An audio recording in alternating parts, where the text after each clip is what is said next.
கலியுகத்தில் எவ்வளவோ தானம் சொல்லப்பட்டிருக்கு.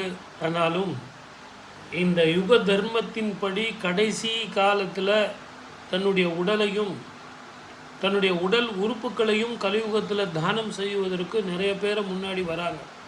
அவங்க தானம் செய்கிறாங்க, கண்கள் தானம் செய்கிறாங்க, உடல் உறுப்புகளை தானம் செய்கிறாங்க, கிட்னி தானம் செய்கிறாங்க.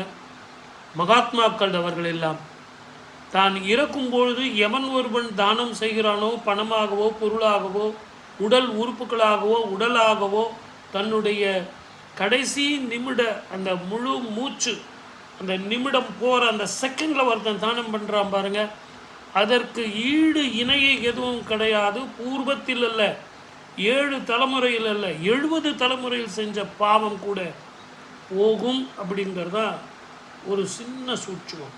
இதை நமக்கு கற்றுக் கொடுத்தது யாருன்னு கேட்டிங்கன்னா, தானத்தில் சிறந்தவன், தானத்திற்கே விதையானவன், தானத்திற்கே விருட்சமாக இருந்தவன் கர்ணன். அந்த கர்ணனுடைய வாழ்க்கையில் நீங்கள் படித்து பார்த்தீங்கன்னா, அவனது கடைசி மூச்சு போகிற நேரத்தில் பகவானையே பார்த்து, அங்கே தண்ணீரே கிடையாது, குருட்சேத்திரத்தில் போய் தண்ணி அங்கே இருக்குது, தண்ணீரே இல்லாத பிரதேசத்தில் தன்னுடைய இரத்தத்தையே தண்ணீராக எடுத்து பகவானிடம் பகவானையே கையை ஏந்த வச்சுட்டான். பகவானே கையேந்தி இவனது தானத்திற்காக கையேந்தி நிற்கும் ஒரு காட்சியை நம்ம பார்த்துருக்கோம். அப்படிப்பட்ட அந்த தானம் செஞ்ச அந்த கடைசி நிமிஷத்தில் தான் கர்ணனுக்கு மோட்சம் கிட்டுகிறது. அந்த கதை, வில், அம்பு, இதுவரையும் அவன் செஞ்ச தான தர்மத்தினுடைய பலன்கள் அத்தனையுமே கொடுத்து விடுறான்.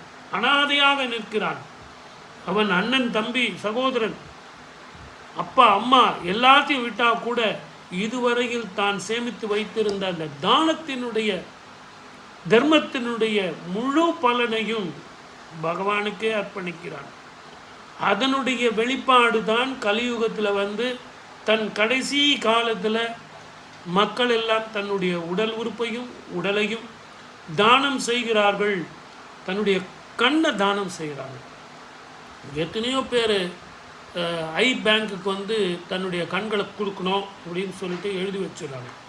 அதே மாதிரி அவங்களுடைய கிட்னியை கொடுக்கணும், அவங்க உடல் உறுப்புகள் எது நல்லா இருக்கோ தானம் செய்யணும் அப்படின்னு மிகப்பெரிய பாக்கியவான்களாகவும் தலைவணங்கக்கூடிய பகவான்களாகவும் இந்த யுக தர்மத்தின்படி வாழ்ந்து கொண்டிருக்கிறார்கள். அவர்களெல்லாம் கர்ணனுடைய பரம்பரையில் வந்தவர்கள்.